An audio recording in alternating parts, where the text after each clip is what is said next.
Hey, it's me, SteveWB. Welcome back to my channel. Today I'm going to show you my essentials for Osmo Pocket vlogging.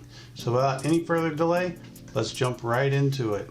Okay, so here's my little vlog setup right here, and this is some of the stuff I use. You can see I got this little springy bouncy thing on it, and the Osmo Pocket sits right here on the inside. So what I'm going to do is I'm going to break all this stuff down. I'm going to come in close and show you everything up close that I use for my essentials for vlogging with the Osmo Pocket. So let's go ahead and zoom in with the GoPro and get up close and personal. Okay, so here's a layout of all my essentials for my Osmo Pocket for vlogging. And I'm going to start with the Z-axis stabilizer. You can find this on Amazon for $20, and it takes the shake out of your footage. When you take a step, the camera will move like this, and you won't get that Z-axis bounce that you see with a lot of gimbal footage. And this also has a shoe mount on the side, and I 3D printed this and glued it on there for my microphone, so this does not come on it, but it's easy enough to do. I'm pretty sure you can order one of these and just glue it on here like I did. And then the case also has a phone holder on the back, which is all metal construction, extremely sturdy. And you can find this whole little kit right here on Amazon for $20. And of course, you got the Osmo Pocket. Now the wide angle lens I use, this is a lens made by Freewell. It's a Freewell wide angle lens. It costs about $35. But the reason why I went with this little Freewell lens, it has less blurring and warpage on the outside as compared to a cheap one like the Ulanzi, which you can buy for about $11. And of course this sticks on the front of your Osmo Pocket with just a magnet like so. Now I have the Rode Wireless Go set up. These are just, it's a wireless mic setup. This end goes with the Osmo Pocket, plugs into the adapter, and this end goes on your person. Will give you a range. I mean, I've been as far as 100 feet away and still had good connection with my camera. If you see my video where I'm exploring the old building, this is what I was using to have good audio. Even though I was clear across the other side of this old abandoned building, you could still hear what I was saying. So that's what I do for sound. And then of course I have ND filters. These ND filters are great because if you set your frame rate at 24 frames a second and you have your shutter speed at 1/50th, which is roughly double, your image is going to be way too bright, but that's your best cinematic settings. So what you do is get an ND filter. It's basically sunglasses for your Osmo Pocket. You stick it on there and it allows you to adjust your exposure and be able to use the frame rates and settings that you want to use.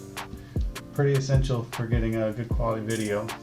And of course you got the old DJI mic adapter, which I think these are about $35. And this is just, you know, what plugs into the bottom of your Osmo Pocket so you can hook your microphone up. That's roughly it. And the way all this sets up, I'm going to try to keep this in frame for you, is I drop my Osmo Pocket in, of course, like so. And then I would take the receiver side of the Wireless Go. It slides right onto the shoe mount there, and then this little cord just comes around and plugs in to the Osmo Pocket adapter. And then of course this microphone is the transmitter. It would go on your person.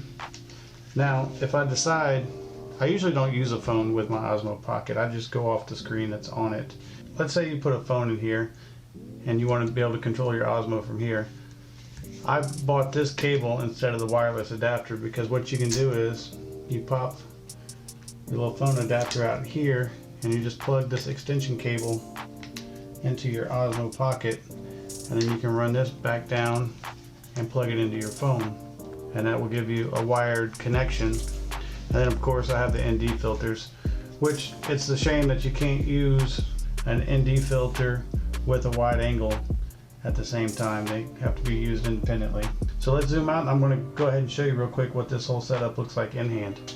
Okay, and here it is, the whole setup.